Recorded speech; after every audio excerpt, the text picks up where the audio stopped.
আমি মিস্টার আরিফ মাহমুদ। বাস্তব জীবন নিয়ে কিছু কথা বলি। আমি মূলত খুব সাধারণ পরিবারের একজন সন্তান। আমার ফ্যামিলি একজন মধ্যবিত্ত।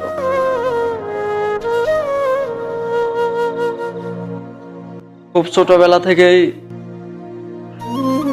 অভাব, অনাটন, আদর, স্নেহ, ভালোবাসা সবকিছু মিলিয়েই বড় হয়েছি।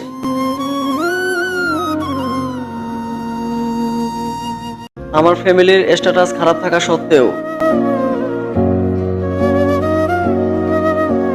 মা বাবা আমাকে কখনো অভাব বুঝতে দেয়নি। তাদের যতটুকু যথাসাধ্য আমার আবদার পূরণ করার চেষ্টা করেছে। তারা নিজে ভালো না খেয়ে আমাকে ভালো খাইয়েছে। তারা নিজে না পড়ে আমাকে পড়িয়েছে। আমাকে ভালো মানের লেখাপড়া করিয়েছে। সবকিছু মিলিয়ে আমার আবদারের কখনো ঘাটতি রাখেনি। কিন্তু আজ থমকে গেছি বাস্তবতার কাছে। সেটা কি জানেন? আমার লাইফ থেকে ছোট্ট একটা গল্প বলি।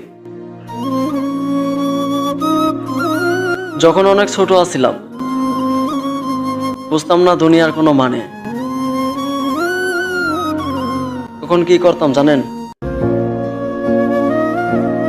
ওই যে বাবা ধানের জমিতে ধান কাটতে যেত, আমিও বাবার পেছনে পেছনে যেতাম। বাবা জমিতে ধান কাটতো আর আমি পাশে বসেই খেলা করতাম।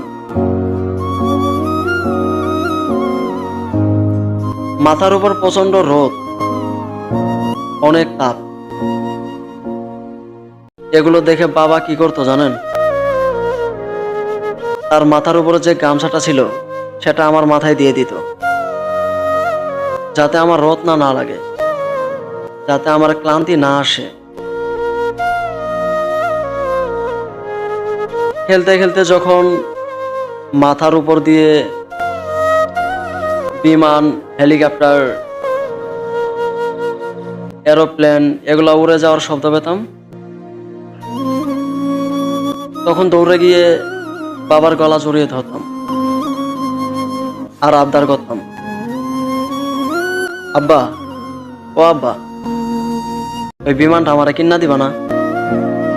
দেও না একটা বিমান কিনা, দিলে কি হইব তোমার? তখন বুঝতাম যে সবই আমার, চাইলেই পাওয়া যায়। তখন আমার এগুলো আবদার শুনে বাবা মুচকে মুচকে হাসতো আর বুকে জড়িয়ে ধরে বলতো, বড় হও বাবা, অনেক বড় হও, মানুষের মতো মানুষ হ, লেখাপড়া কর, নিজের যোগ্যতা বড় কর, নিজের কেরিয়ার ঠিক কর, একদিন তুই নিজে ওই বিমানটা কিনতে পারবি। তখন বাবার এসব কথা শুনে মুচকে মুচকে হাসতাম আর খুশিতে লাফালাফি করতাম। আর আজ বাস্তবতা কি জানেন? সে আমি বড় ঠিকই হয়েছি, লেখাপড়াও করছি, মানুষের মতো মানুষও হলাম, চাকরি বাকরিও করলাম, কিন্তু সেই আবদারগুলো আর নাই। জানি না সে আবদারগুলো কোথায় হারিয়ে গেছে। জানি না বাবার গলা ধরে জিদ করার সময়গুলা কোথায় চাপা মাটি পড়ে গেছে। এখন আর বাবার গলা ধরে জিদ করে বলতে পারি না, আব্বা, ওই বিমানটা আমারে কিনা দিবা না? হ্যাঁ জনাব, এরই নাম বাস্তব জীবন, যেখানে না থাকে কোনো ইচ্ছা আর না থাকে কোনো আবদার। সময়ের সাথে সাথে এক এক করে সব হারিয়ে যায়। একদিন সব আবদার চাপামাটি পড়ে যায় বাস্তবতার কাছে। শুধু ব্যবধানটা সময়ের।